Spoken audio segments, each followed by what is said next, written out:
Hi everyone, my name's Mr. Vadi and welcome to my channel where we go through English content to help prepare you for your exams. Like and subscribe, and if you have any requests for texts you'd like me to cover, leave a comment below and I'll work to get those videos out first. Today's video runs through analysis on If, a poem by Rudyard Kipling, in preparation for your IGCSE Literature Paper 1, which is the Poetry and Modern Prose exam. There are timestamps, so please direct yourself to the relevant section. As a reminder, this revision is for the second section in the paper, section B, which is anthology poetry. The question is worth 30 marks and the recommended time to spend on the question is 40 minutes. For this section, you'll be given 2 questions to choose from and you'll complete 1 question comparing 2 poems from the anthology. You'll choose either the question that specifies both poems or the question that specifies one poem and allows you to choose the other. Now, let's take a look at the mark scheme so you're crystal clear about what you'll be assessed on so you can make your revision as targeted as possible. This is a comparative question, so you can only score in band 3, 4 or 5 if you compare 2 poems. You need to comment on language, form and structure in your response. Language relates to the words that the poet has used. Structure is how the lines are organised. For example, do they run on, are they end-stopped, or are they cut into segments by punctuation? And which words and ideas does this emphasize as a result? Finally, form relates to the type of poem it is. For example, is it a sonnet, a haiku, an ode, etc.? If there is no specific form, instead think about the number of stanzas and the length of these stanzas, along with rhyme scheme and metrical pattern. You need to think about language, form, and structure as elements which relate to each other, not just as separate points. You must comment on the effect that they create on the reader. For example, what ideas do they try to make the reader reflect on, and what emotions do they evoke in the reader? You must comment on both similarities and differences between the poems, and you must use short, frequent, and relevant quotations from the poems to support your ideas. So now that we've taken a closer look at what you're being assessed on, let's take a look at the poem itself. If by Rudyard Kipling was written in 1895 and published in 1910, so it was written during the peak of the British Empire during the Victorian era. The Victorian era was considered an era of Stoicism, a philosophy that encourages a life lived according to wisdom, temperance, courage, and justice. Kipling was born in India when it was under British rule. He then moved to England for school, but he had a negative experience and did not enjoy the boarding environment. He eventually went back to Lahore, spent time in Vermont in America, and finally moved to England where he died. Kipling is quite a controversial figure. He is the youngest ever person to have won the Nobel Prize for Literature and was highly respected at the time that he was writing. But in a present-day context, he's associated with imperialism, which is where countries gain more power and influence through colonization, using military force or other means. And he's considered a proponent of the British Empire. Some see irony in his poems and argue that his writing warns of the perils of empire, however. He wrote the poem If for his son, who was tragically killed in battle 5 years after it was published, though the message of the poem can also be considered to be more universal. In terms of the literary context, we can notice parallels with the Sermon of the Mount in the Bible in Matthew chapter 3, verses 3 to 10, which is said to have been delivered by Jesus. At the heart of the sermon are the Beatitudes, which are 8 statements about who is blessed in the eyes of God. The sermon summarizes Jesus' core religious and moral teachings, many of which Kipling expresses in his poem.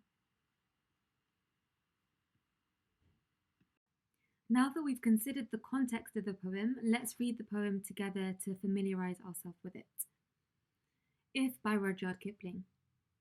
If you can keep your head when all about you are losing theirs and blaming it on you, if you can trust yourself when all men doubt you, but make allowance for their doubting too, if you can wait and not be tired by waiting or being lied about, don't deal in lies, or being hated, don't give way to hating, and yet don't look too good nor talk too wise. If you can dream and not make dreams your master, if you can think and not make thoughts your aim, if you can meet with triumph and disaster, and treat those 2 impostors just the same. If you can bear to hear the truth you've spoken, twisted by knaves to make a trap for fools. Or watch the things you gave your life to broken, and stoop and build them up with worn out tools. If you can make one heap of all your winnings, and risk it on one turn of pitch and toss, and lose and start again at your beginnings, and never breathe a word about your loss. If you can force your heart and nerve and sinew to serve your turn long after they are gone, and so hold on when there is nothing in you, except the will which says to them, hold on. If you can talk with crowds and keep your virtue, or walk with kings nor lose the common touch, if neither foes nor loving friends can hurt you, if all men count with you but none too much, if you can fill the unforgiving minute with 60 seconds worth of distance run, yours is the earth and everything that's in it, and, which is more, you'll be a man, my son. So, we already know that this is a poem that Kipling wrote to his son to offer fatherly advice. However, the audience can also be extended to the reader, whereby the persona in the poem is offering universal advice. The persona advises his audience on the qualities that make an honourable man. There is ambiguity here, because whilst the Victorian context in which the poem was written suggests that this is gender-focused, in the present-day context, the suggestion is more general and universal, and what generally constitutes good character. Ultimately, the poem encourages the reader to strive to have a balance between good and evil, not being conceited and not being corrupt. The first place to start as we take a deeper look at the poem is with an analysis of the title. If references the repetition in the poem, and also implies that certain conditions must be met for something to happen or be achieved.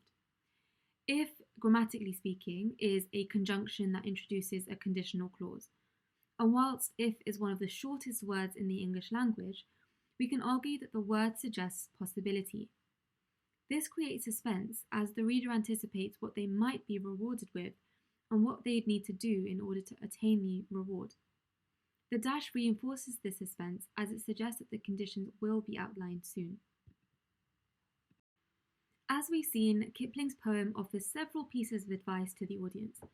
In the first stanza, the poem advises the audience to remain level-headed and calm, even when others are catastrophizing and blaming you for things that have gone wrong.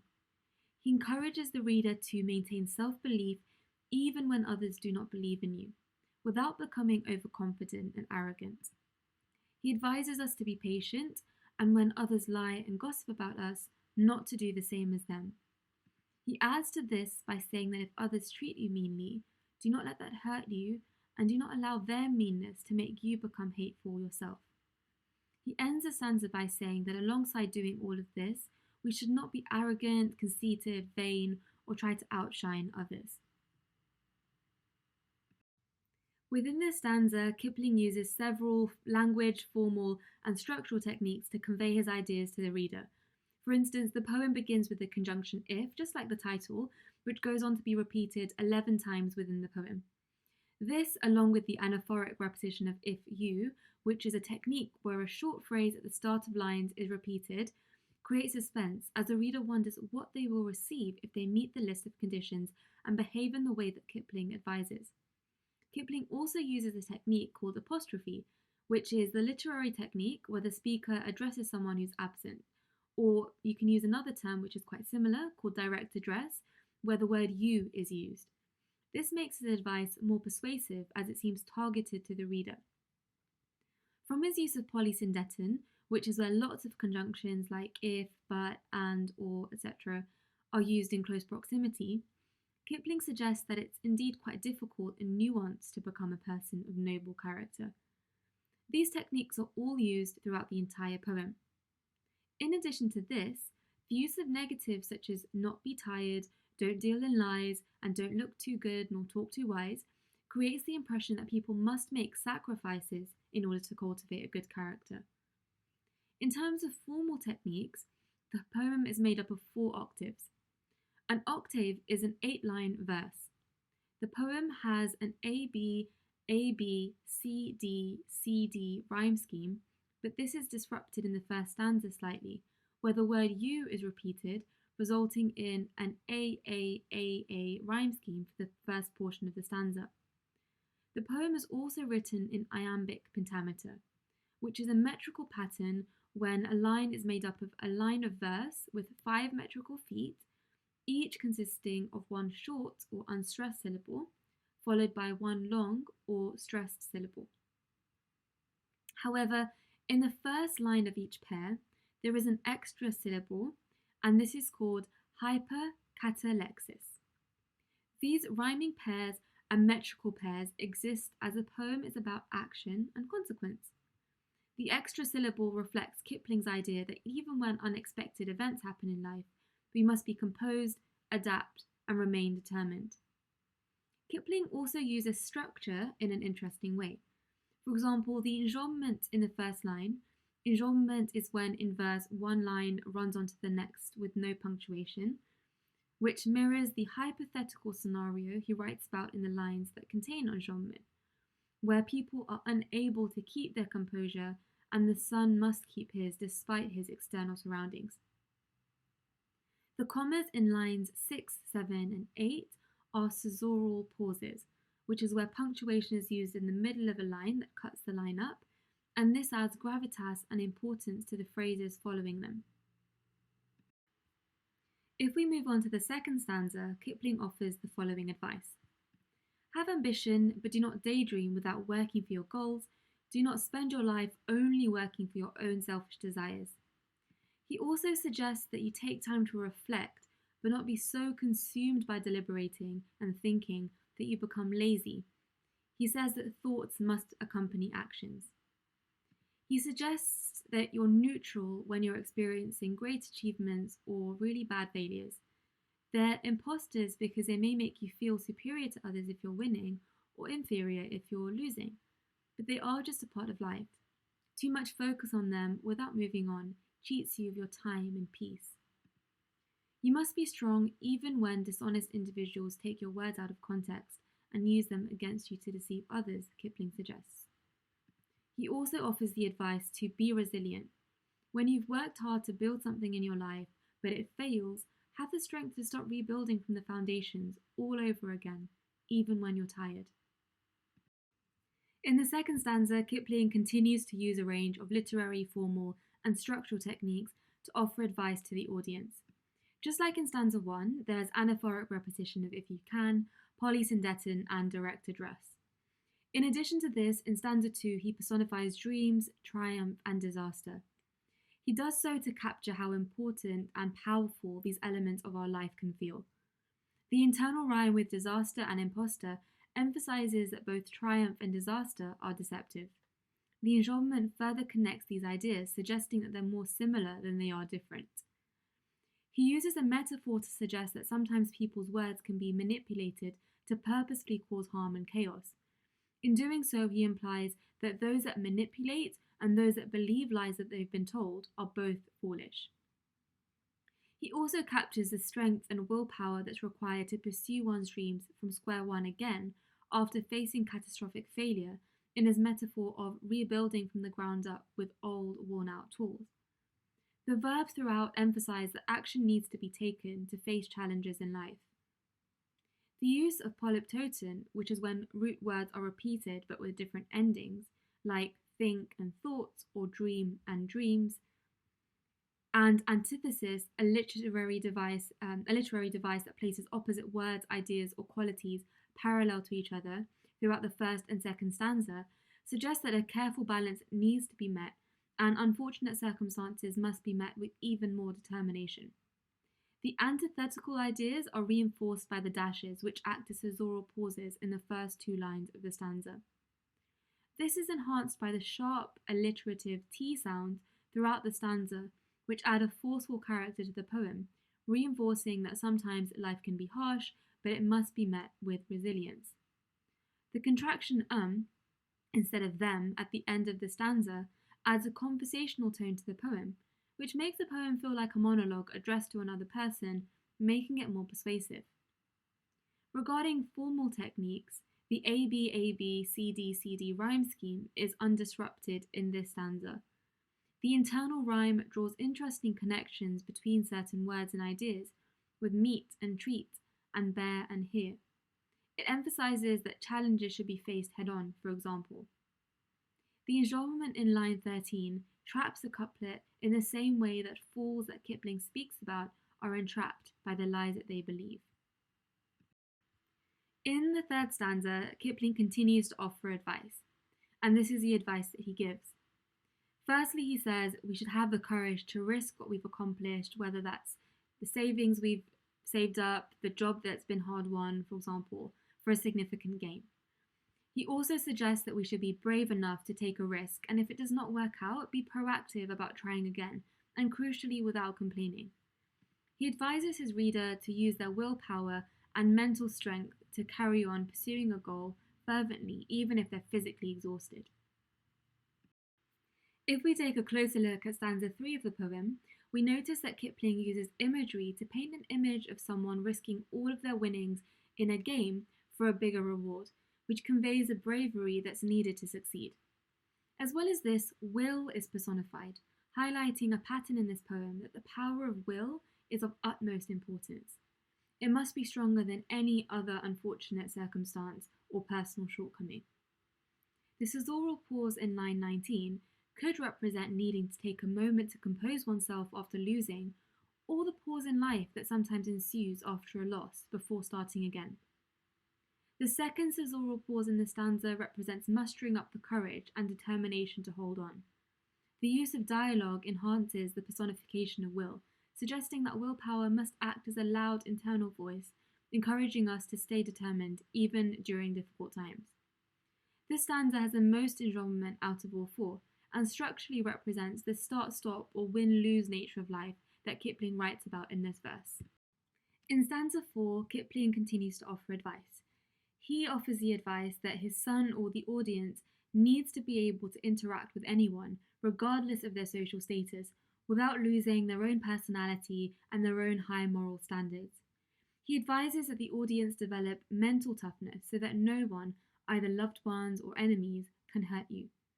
He says that the audience should value everyone, but should not idolize or compromise their values for anyone. He also advises that the audience make the most of every minute that they have. The phrase unforgiving minute refers to the fact that every single minute is 60 seconds long, no more and no less. Kipling's persona suggests that all of these qualities make an honourable man. This carries patriarchal overtones due to the Victorian context and the fact that this poem is written to his son. However, Kipling's speaker does also suggest that if someone is able to live by all the values outlined in the poem, the opportunities in this world are endless. In Kipling's final stanza, he uses a range of adjectives. For instance, the word common denotes the ordinary person, while simultaneously making a reference to class.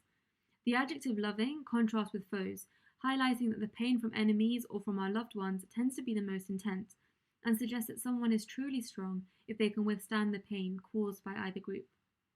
The adjective unforgiving, which is used to describe a minute, connotes cruelty, being demanding, lacking sympathy, and being uncompromising, which suggests that time passes and does not wait for anyone. Kipling metaphorically explains that if we can fill our time productively and have stamina and mental strength, then the opportunities for us are endless. The capitalization of kings captures the perceived external importance of this title, and Earth is capitalized to highlight the extent of the opportunity if someone is able to meet all of the various characteristics that he outlines in his poem. The capitalization of man is important as it reveals that if his son is able to meet all the criteria he outlines, he'll embody all the traits that make a man. It's capitalized as the poem culminates in this line, suggesting that being a man is the reward that his son will get for fulfilling all the advice outlined in the poem. The caesural pauses after kings and after the phrase count with you act as a pause before a caveat is introduced. They act as a scale that balances the ability to relate to those of a high and low social status and to have supporters but not brainwashed followers. The final line of the poem contains 3 caesural pauses, which sandwich the phrase which is more and draw attention to the fact that the reward of being a good man is the highest honour that the speaker can imagine. The poem has carried a serious tone throughout, and this is contrasted by the exclamation mark in the final line, which adds a tone of jubilation and celebration to the poem, reflecting excitement about the prospect of the son being an honourable and respectable man. Given that the question that you'll be asked to write will be thematic, some of the themes that you can revise that crop up in this poem are stoicism, resilience, integrity, parent-child relationships or adult-child relationships, love, life, advice or guidance, and determination. Given that you'll be asked to write about if in a comparative context too, you can compare if to the following poems. On the theme of life, Prayer Before Birth, Blessing, Search for My Tongue, 2:30, Piano, Hide and Seek, Sonnet 116, and La Belle Dame sans Merci are comparable. When it comes to the theme of resilience, Blessing and Search for My Tongue would be suitable. For Stoicism, Search for My Tongue and Hide and Seek can be compared to if. On the theme of love, you can compare Sonnet 116, Piano, and La Belle Dame sans Merci to if. For adult or parent-child relationships, Piano and 2:30 work well as comparative poems to Kipling's poem. Now we've reached the end of the video. If there are any other areas that you'd like me to cover, do leave a comment below, and I'd be keen to hear your own interpretations of the poem alongside the ones I've suggested in this video. Best of luck and look forward to hearing from you. Bye for now.